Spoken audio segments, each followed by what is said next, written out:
Hello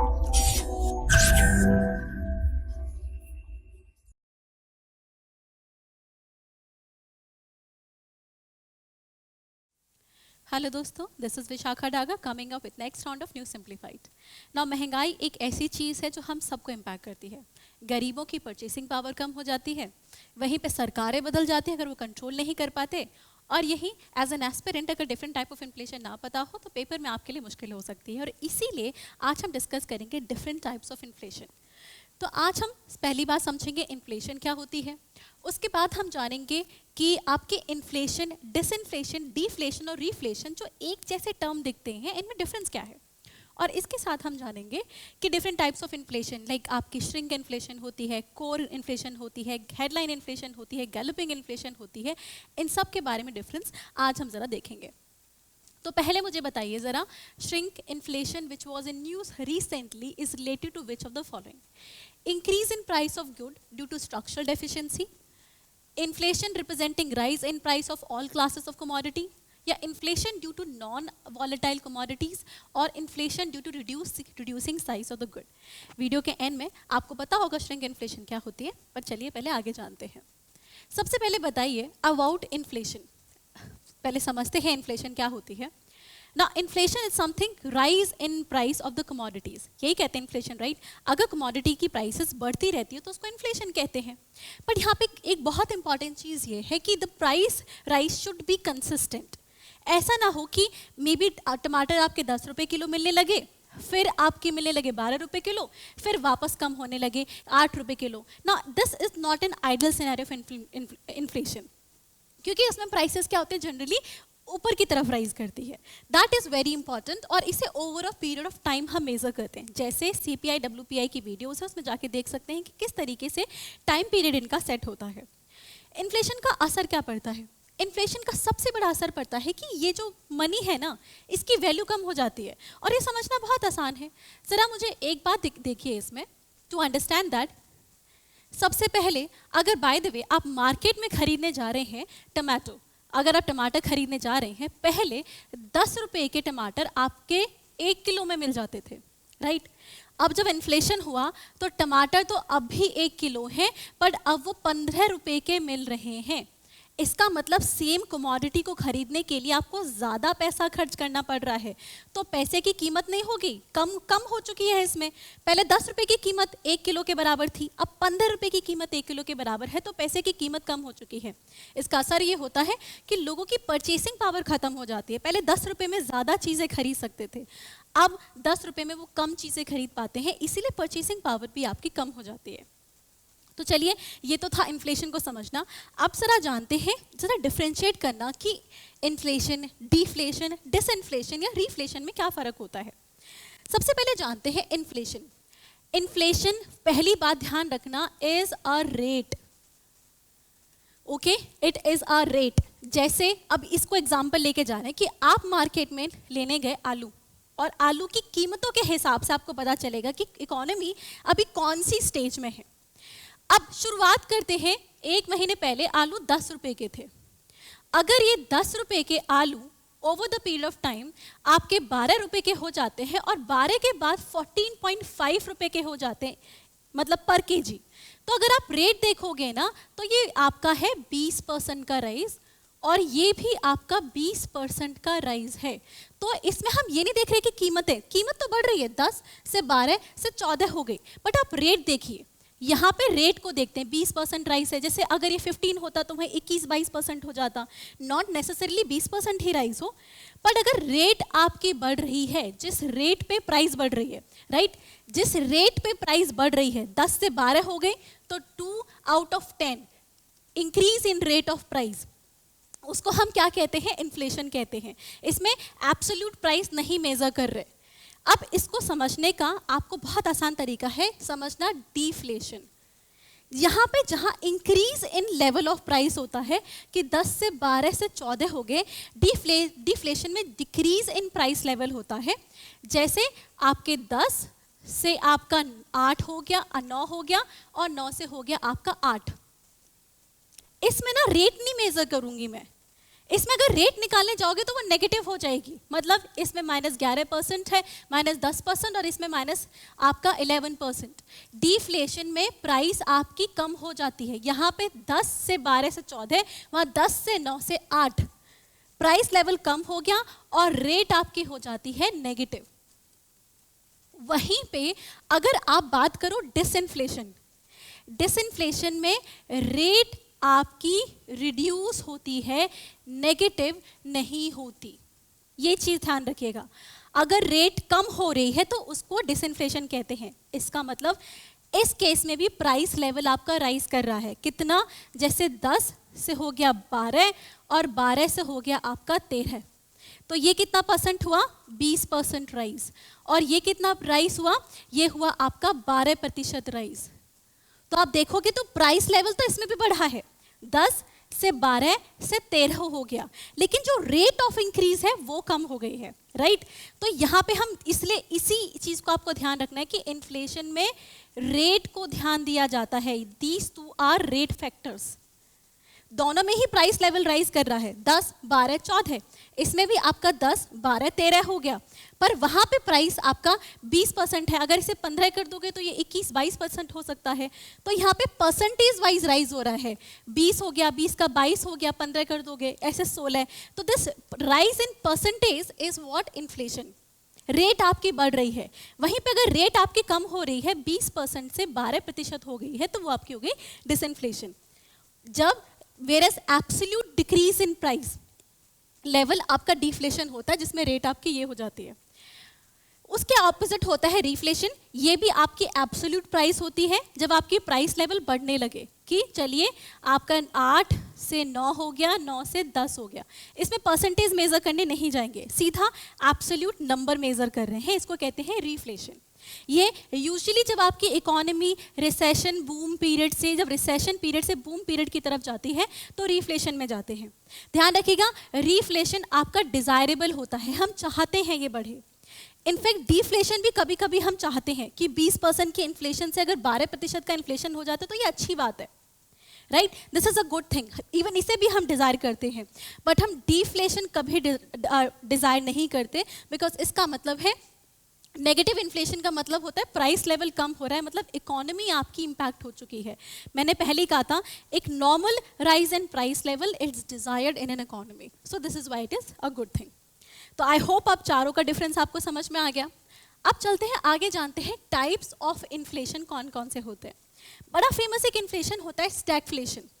now stagflation is actually made up of 2 words, जिसमें एक होता है कि आपका इन्फ्लेशन मतलब प्राइस लेवल राइज कर रहा है, वहीं ऑपोजिट तरफ में अनएम्प्लॉयमेंट भी आपका राइज कर रहा है।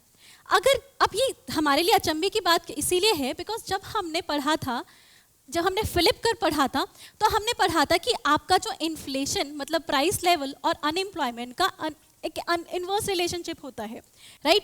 तो हमने क्या देखा था, अगर प्राइस लेवल राइज करेगा तो अनएम्प्लॉयमेंट आपकी कम हो जाती है। क्यों? प्राइस लेवल राइज करेगा, प्रोड्यूसर ज़्यादा प्रोड्यूस करेंगे तो जॉब ज़्यादा प्रोड्यूस होंगी।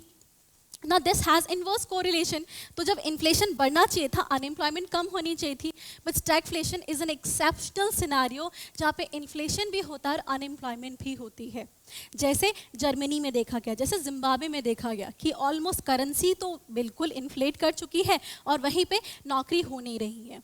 अब इसमें और ये आपका 1970 का ऑयल शॉक हुए थे, तब भी देखा गया था। इंडिया में स्पेशली इसका असर देखा गया था कि ऑयल एम्बार्गो लगी, भारत में पेट्रोल की प्राइसेस बढ़ गए और वहीं पे एक जनरल प्रोटेस्ट बढ़ा बिकॉज अनएम्प्लॉयमेंट, नौकरी की प्रॉब्लम बहुत हो गई थी। तो ये मोस्टली कॉस्ट पुश इन्फ्लेशन होते हैं, मतलब सप्लाई चेन में डेफिशिएंसी की वजह से। जैसे ऑयल, वो सप्लाई चेन की वजह से उसको नुकसान हुआ था। एक चीज़ और, इसको मेजर करने का एक मतलब यूजुअली स्टैगफ्लेशन को मेजर करने का तरीका होता है कि मिजरी इंडेक्स निकाल लेते हैं उस कंट्री का, बिकॉज से तो डबल जियोपैडी वाली सिनेरियो हो गई ना, एक इन्फ्लेशन की मार पड़ रही है और वहीं पे अनएम्प्लॉयमेंट की। तो इसमें क्या करते हैं, दोनों रेट को ऐड कर देते हैं। जैसे इन्फ्लेशन रेट आपकी चल रही है 10% और अनएम्प्लॉयमेंट चल रही है आपकी 8%, तो ओवरऑल 18% लोग मिजरेबल हैं। This is what misery index talks about. ये तो था, तो इसमें ओवरऑल हम समझ गए कि आपका ये किस किस चीज स्टैगफ्लेशन बनता है, एक आपका प्राइस लेवल बढ़ गया और दूसरा आपकी जॉब भी चली गई, तो आपका स्टैगफ्लेशन होता है। Now next most important thing is कि यूजुअली आपका जब एक तो ये कॉस्ट पुश इन्फ्लेशन की वजह से था, मतलब सप्लाई चेन प्रॉब्लम है। अब आपका इन्फ्लेशन तो डिमांड की वजह से भी होती है कि जब demand is more than supply, right ना, जब demand is more than supply तो ऐसे केस में मॉनेटरी पॉलिसी अच्छे से काम कर पाती है। क्यों? क्योंकि वो आपका ना लिक्विडिटी को कम कर लेंगे, जैसे आपके टी बिल्स वगैरह लॉन्च कर दिए, आपने वीडियो में देखा होगा, या फिर आपके रेपो रेट वगैरह इंक्रीज कर दिया, जिससे कि रेपो रेट या रिवर्स रेपो, जिससे कि क्या हुआ कि लोग लोन आसानी से ले नहीं रहे क्योंकि वो महंगा पड़ रहा है। सप्लाई चेन मनी सप्लाई कम की, इन्फ्लेशन कंट्रोल कर लिया। इसी बेसिस पे इन्फ्लेशन को फिर कैटेगराइज करते हैं रिप्रेस्ड एंड ओपन इन्फ्लेशन। अगर इन्फ्लेशन डिमांड की वजह से है और गवर्नमेंट ऐसे मेजर्स लेकर आ रही है कि वो उसको कंट्रोल करने की कोशिश कर रही है, तो इसको कहते हैं repressed inflation. On the other hand, अगर इन्फ्लेशन डिमांड की वजह से है और गवर्नमेंट ने बोल दिया कि we don't want to control this, may be it is good for economy और whatever is the reason, now government जब कंट्रोल नहीं कर रही तो उसको कहते हैं ओपन इन्फ्लेशन। मतलब इट इज ओपन टू, आप कुछ भी कर लो, अब यहाँ पे गवर्नमेंट इंटरव्यू नहीं करेगी, जनरल प्राइस लेवल आपका इंक्रीज हो रहा है। ठीक है, तो ये था आरबीआई के इंटरवेंशन की वजह से किस तरीके से हम रिप्रेस्ड और ओपन इन्फ्लेशन में इसको कैटेगराइज कर देते हैं। फिर आपकी आती है inflation, that is structural inflation, core inflation and headline inflation. Structural inflation वो होते हैं जो कि स्ट्रक्चरल डेफिशिएंसी की वजह से होते हैं। जैसे मैंने बोला था ना, सप्लाई चेन डेफिशिएंसी, एग्रीकल्चर में ये सबसे ज़्यादा देखी जाती है। जैसे आपके टमाटर बनते हैं गांव खेड़े में, वो इतने महंगे ना हो सिटी में आते हुए, अगर ट्रांसपोर्टेशन का इशू ना हो तो, स्टोरेज की प्रॉब्लम ना हो तो, मंडी में इतनी ज़्यादा आपका कंट्रोल मैकेनिज्म ना हो तो, इन कंट्रोल मैकेनिज्म की वजह से प्राइस राइज 25% से लेकर 300% तक देखा गया है। तो इन आपकी जो मार्केट स्ट्रक्चरल इनएफिशिएंसी की वजह से जब प्राइस आपका राइज होता है, इसको कहते हैं स्ट्रक्चरल इन्फ्लेशन। आप इमेजिन कर लीजिए, टमाटर अभी सस्ते मिल रहे हैं, अगर गोडाउन बना होता तो कोई टमाटर बचा लेता, और उसके बाद जब जनरल स्कैसिटी ऑफ टमाटो हो जाती है तो लोग गोडाउन से निकालने लगते हैं क्योंकि स्टोरेज हाउस उनका है। But what if there is no godown? Now in that case very few tomato और बहुत सारे पीपल हु आर डिमांडिंग, तो इन्फ्लेशन तो होगा ही। दैट्स वाई स्ट्रक्चरल इनएफिशिएंसी की वजह से जो इन्फ्लेशन होती है उसको स्ट्रक्चरल इन्फ्लेशन कहते हैं, जो कि ऑयल में और फूड में बहुत देखी जाती है। तो दो जगह बहुत देखा जाता है, दैट इज आपका फूड एंड फ्यूल, और इसीलिए इनको कहते हैं वॉलेटाइल कमोडिटी। तो अगर कोई इन्फ्लेशन मेजर करते समय इनको हटा दे, राइट, जिससे कि normal rise in price level दिख सके, बिकॉज आपकी मैन्युफैक्चरिंग सेक्टर है, सर्विस सेक्टर है, उनकी भी प्रोडक्टिविटी होती है। Now these are very volatile commodity, इनको हटाकर अगर इन्फ्लेशन मेजर की जाए सारी इकोनॉमी की, तो उसे कहते हैं कोर इन्फ्लेशन, जिसमें फ्यूल और आपका फूड इंक्लूडेड नहीं होता, बिकॉज ये बहुत वॉलेटाइल है। ये मे बी इकोनॉमी की ट्रू पिक्चर रिप्रेजेंट नहीं कर रहे। मे बी जो ऑयल शॉक है वो आपकी इकोनॉमी की वजह से नहीं, वो बाहर की कंट्री की वजह से लग रहा है। जैसे ऑयल शॉक ऑफ 1973 अरब कंट्रीज ने एम्बार्गो लगाया। That's why to show the right picture of economy core inflation निकालते हैं। बट देन प्रॉब्लम ये भी आती है, क्यों इन दोनों को इंक्लूड करके भी तो राइट पिक्चर ऑफ इकोनॉमी आ रही है, बिकॉज इन दोनों को इंक्लूड करके आपको पता चल रहा है कि इकोनॉमी में स्ट्रक्चरल इनएफिशिएंसी है अभी, क्योंकि आप एग्रीकल्चर की रिफॉर्म लेकर आओगे तो इन्फ्लेशन आपकी कम हो जाएगी।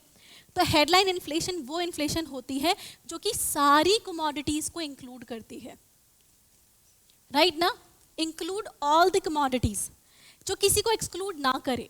जैसे WPI और CPI के बीच में जब ये डिबेट हुई थी तो RBI ने CPI को इंक्लूड किया। क्यों? क्योंकि WPI में सर्विसेज नहीं होती, फूड और फ्यूल की परसेंटेज कम होती है, CPI में फूड का परसेंटेज अच्छी है और इसमें आपका सर्विसेज भी होती है, इसीलिए हमने CPI को हेडलाइन इन्फ्लेशन डिक्लेयर कर रखा है। ओके, चलिए आगे बढ़ते हैं और अब समझते हैं type of inflation based on it's value. Number की वजह से इन्फ्लेशन कैसे आपके होती है, तो इसमें बहुत आसान है, सिर्फ नंबर ध्यान रखेंगे कि अगर इन्फ्लेशन इज लेस देन 3% तो उसको कहते हैं creeping inflation, like baby creeps, that means वो एक्चुअली नंबर को रिप्रेजेंट कर रहा है। बट इफ अगर वो 3 से 7% की रेंज में आ रहा है तो इसे कहते हैं वॉकिंग इन्फ्लेशन, राइट। तो ये आपका क्या हो गया, क्रीपिंग इन्फ्लेशन, ये हो गया आपका वॉकिंग इन्फ्लेशन। एंड इफ अगर इन्फ्लेशन आपका 7 से 10% तक पहुंच जाता है, 7 to 10%, then it is a running inflation. समझ में आए? So it is based on number. और जब सिंगल डिजिट वाले ये हैं आपके क्रीपिंग, आपके वॉकिंग एंड देन रनिंग, ये सिंगल डिजिट इन्फ्लेशन होते हैं। इसके बाद आपके आते हैं double digit inflation. Single digit आपके हो गए, 10 को क्रॉस कर गया तो डबल डिजिट आ जाएंगे, जिसमें सबसे पहले आपके आते हैं galloping inflation. Galloping inflation is basically जब आपका 10 के मार्क को क्रॉस कर जाए, if it has cross the mark of 10, it is a galloping inflation. और ऐसे केस में परचेसिंग पावर इतनी कम हो जाती है कि इकोनॉमी में बहुत सारे साइड इफेक्ट देखने को मिलते हैं कि ओवरऑल प्रोडक्शन की वैल्यू कम होने लगती है, परचेसिंग पावर कम हुई, डिमांड कम हुई, डिमांड कम होगी, प्रोडक्शन कम हो जाएगी, प्रोडक्शन कम होगी, इकोनॉमी में अनएम्प्लॉयमेंट क्रिएट हो जाता है। तो इकोनॉमी आसानी से डील नहीं कर पाती। पर फिर भी गैलोपिंग इन्फ्लेशन इज समथिंग, अगर बहुत हार्ड कोर मेजर लेकर आए तो इनको डील किया जा सकता है, जिसका रीसेंट एग्जांपल आपका श्रीलंका है, राइट? श्रीलंका के इकोनॉमिक क्राइसिस वीडियो आपने देखी होगी। Now that is a case जहां पे गैलोपिंग इन्फ्लेशन देखी जा रही है। और इसके बाद आपकी आती है, next is your runaway inflation और आपका हाइपर इन्फ्लेशन। अगर आपकी इन्फ्लेशन ट्रिपल डिजिट और उससे ज़्यादा पहुंच जाए, मतलब 20,000 भी देखी गई थी जर्मनी में। Now this is hyper inflation. It is a scenario जहाँ पे ऑलमोस्ट इट्स इम्पॉसिबल कि आप इसे डील कर पाओ आसानी से, अनलेस अंटिल आप बिल्कुल स्ट्रक्चरल रिफॉर्म क्यों ना कर लो इकोनॉमी में। मतलब जैसे आपके जिम्बाब्वे और बाकी कंट्री, इसमें इतना इन्फ्लेशन हुआ कि जिम्बाब्वे को अपनी डोमेस्टिक करेंसी गिव अप करनी पड़ी और यूएस की करेंसी उसने अडॉप्ट कर ली, because with like 200-2000 degree of inflation money is absolutely useless. आप ऐसे देखिए कनस्तर में भर के लेके जा रही हो। जर्मनी में ऐसी हालत थी कि रोटी लेने के लिए लोग कनस्तर में वो भर के लेके जाते थे पैसा, इतना पैसा लेके जा रहे हो रोटी के लिए। सो मनी इज एक्चुअली यूजलेस। लोग आग जलाने के लिए प्रेफर कर लेते हैं कि पैसे जला दो, वो आपका पेपर जल जाएगा, देन लकड़ी खरीद के लाना, क्योंकि वो महंगी पड़ जाती थी उससे। इसका एग्जांपल हो ये है आपके हाइपर इन्फ्लेशन या runaway inflation. Okay, so this is understanding inflation based on value. अब आते हैं final, that is shrink inflation. Now this is a very interesting inflation. इसमें क्या होता है, एक्चुअली प्राइस ऑफ कमोडिटी ऐसे नहीं बढ़ती। प्राइस ऑफ कमोडिटी जो राइज इन कमोडिटी है उसको छुपाने की कोशिश की जाती है। पहले आपने देखा होगा, कभी देखा है 10 रुपए का कुरकुरे पैकेट लेने गए, पहले वो इतना बड़ा आता था, राइट? मे बी 100 ग्राम का, या फिर निरमा का पैकेट लेने गए, पहले 1000 ग्राम का आता था, 100 रुपए दे के आप 1000 ग्राम का निरमा का पैकेट लाने लगे। लेकिन अगर सेम 100 रुपए आप देने लगे और निरमा ने क्या किया, अपनी पैकेजिंग अच्छी कर दी, इंप्रूव कर दिया, पता ना चले, बट एक्चुअली वो आपको 1000 ग्राम नहीं दे रहा, सिर्फ 750 ग्राम दे रहा है। याद है कुरकुरे के पैकेट के साथ भी ऐसा हुआ है कि 10 रुपए का कुरकुरे आता था, मार्केट में दोबारा लेने गए तो साइज छोटा हो जाता है। This is called shrink inflation, where आपको सीधा सीधा नहीं पता चलेगा कि कुरकुरे का पैकेट महंगा हो गया है, कुरकुरे ने बस अपना साइज कम कर दिया। So shrinking size is reflecting the economy, क्योंकि पहले आप 100 रुपए में 100 रुपए में 1000 केजी खरीद पा रहे थे, अब उसी 100 रुपए में आप से 75 केजी खरीद पा रहे हो। वहां पे क्या था, यहाँ पे ये कांस्टेंट था और ये वेरी कर रहा था, राइट? यहाँ पे ऑपोजिट हो गया है, this is constant and this is varying, size vary कर दिया, इसको कहते हैं श्रिंक इन्फ्लेशन। तो चलिए आप मुझे बताइए, श्रिंक इन्फ्लेशन जो कि रिसेंटली न्यूज में था, ये किससे रिलेटेड है? It is inflation due to structural deficiency, इसको स्ट्रक्चरल इन्फ्लेशन कहते हैं। Rise in price of all class of commodity, इसको हेडलाइन इन्फ्लेशन कहते हैं। Inflation due to non volatile commodities आपका कोर होता है। Inflation due to reduce size of good, इसे कहते हैं श्रिंक इन्फ्लेशन। आई होप आपको समझ में आ गया हो all the type of inflation, और इवन याद भी हो गए हो। If that is the case तो वीडियो को लाइक करें, सब्सक्राइब करें, कनेक्ट करें, because we are here just to help you. Current Affairs by Forum IAS is an all-in-one program that covers the dynamic aspect of the syllabus from both prelims and mains perspective. Last year, we have helped more than 100 students crack IAS with our current affairs classes.